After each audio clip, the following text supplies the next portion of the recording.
ఈరోజు 6వ వార్డులో షేర్ల మమతా గంగాధర్ గంగోయ్ గారు కాంగ్రెస్ పార్టీ తరఫున ప్రచారం నిర్వహిస్తున్నాం. ఈ ప్రచారంలో భాగంగా కాంగ్రెస్ పార్టీకి ప్రజల ఆదరణ ముమ్మరంగా బ్రహ్మాండంగా ఉంది. దానికి తోడు వినయన గారి నాయకత్వంలో రాబోయే రోజుల్లో ప్రధాన సమస్యలున్న 6వ వార్డులో సమస్యలన్నీ త్వరితగతిన పూర్తి చేసి మున్సిపల్లో 36 వార్డులో 6వ వార్డును ప్రథమ స్థానంగా నిలుపుతానని కూడా మా వార్డు ప్రజలకు హామీ ఇస్తున్నాను. ముఖ్యంగా డ్రైనేజ్ సమస్యలు గాని, సీసీ రోడ్లు, ఇంకా వైకుంఠ ధామానికి నిధులు గాని, వైకుంఠ ధామము దాన్ని నిర్మించడానికి కూడా సహకరిస్తానని, మరియు ఈ సీసీ రోడ్లను డ్రైనేజీను ఎప్పటికప్పుడు సమస్యలు పరిష్కరిస్తూ ముందరికెళ్తానని చెప్పి కూడా హామీ ఇస్తున్నాను ప్రజలకు. మా వార్డులో ఇప్పటి వరకు చాలా సమస్యలు నేను వార్డు ప్రజలు తెలిపారు. దాన్ని వినయన గారి నాయకత్వంలో కాంగ్రెస్ పార్టీ ప్రభుత్వంలో ముందరికి తీసుకెళ్తానని కూడా ఖచ్చితంగా హామీ ఇస్తున్నాను. 36 వార్డులలో ప్రథమ స్థానంలో 6వ వార్డు నిలుపుతానని ప్రత్యేకంగా తెలుపుతున్నాను. దీనికి గ్రామ ప్రజలు, మహిళలు మరియు వార్డు ప్రజలందరూ కూడా మనకు చాలా బ్రహ్మాండమైన స్వాగతం పలుకుతూ మనకు కాంగ్రెస్ పార్టీకి వేసి అభివృద్ధికి దోహదం చేస్తామని కూడా తెలిపారు. మేము 6వ వార్డు నుంచి వచ్చినాం. మీరు ఎప్పుడు పిలిచిన అభ్యర్థులు ఎప్పుడు పిలిచినా కానీ అప్పుడు వస్తా. మీకు అందుబాటులో నేను ఉంటా.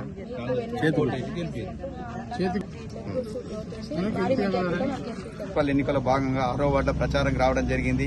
ఈ 6 వార్డులో ముఖ్యమైన సమస్యలు ఏవైతే సీసీ గానీ, డ్రైనేజ్ గానీ, వైకుంఠ ధామం గానీ ప్రాబ్లం ఉన్నాయని చెప్తున్నారు. మేము తిరగంగా అవన్నీ కూడా ఈ సపరేట్ ఇంట్రెస్ట్ వినయన్న నాయకత్వంలో ఇంట్రెస్ట్ తీసుకుని ఖచ్చితంగా ఈ అభ్యర్థి ఖచ్చితంగా గెలిచిన తర్వాత మీకు అవైలబుల్ ఉంటాడు. ముఖ్యంగా మెయిన్ పాయింట్ ఏంటంటే ఆ స్థానికుడు లోకల్లో మీరు ఎప్పుడు పిలిస్తే అప్పుడు వలుస్తాడు, అన్న అంటే వలుస్తాడు, మీతో ఉంటాడు. కాబట్టి స్థానికంగా మంచి విజయంతో అత్యధిక మెజార్టీతో గెలిపించాలని కోరుతున్నాం.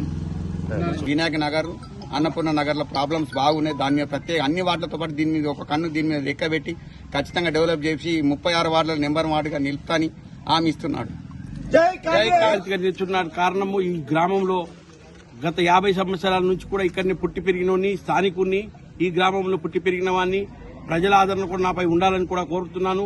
మరియు ఇంకో విషయం, ముఖ్య విషయం ఏమంటే ప్రధాన సమస్యలుగా వినాయక నగర్ కాలనీలో ప్లస్ అన్నపూర్ణ కాలనీలో చాలా సమస్యలు పేరుకుపోయినవి. ఈ సమస్యలను వినాయక నగర్ గాని, అన్నపూర్ణ కాలనీ గాని సమస్యలు త్వరితగతిన పూర్తి చేస్తూ మిగతా 6వ వార్డులో ఏ చిన్న సమస్య ఉన్నా గానీ ఖచ్చితంగా నెరవేరుస్తానని కూడా హామీ ఇస్తున్నాను. ప్రత్యేకంగా నా విన్నపం ఏంటంటే ఇప్పటి వరకు గ్రామ ప్రజలతో మమేకమై ఉండి ఇప్పటిదాకా నేను ఉన్నా అంటే గ్రామ ప్రజలంతా నాకు సహకారంతో ఉన్నాను. ఇప్పటి కూడా రేపటి కూడా ఈ గ్రామ ప్రజలను సహకరిస్తే మున్ముందు కూడా ఇంకా ఏమైనా సమస్యలు ఉన్నా కానీ తీరుస్తానని కూడా హామీ ఇస్తున్నాను.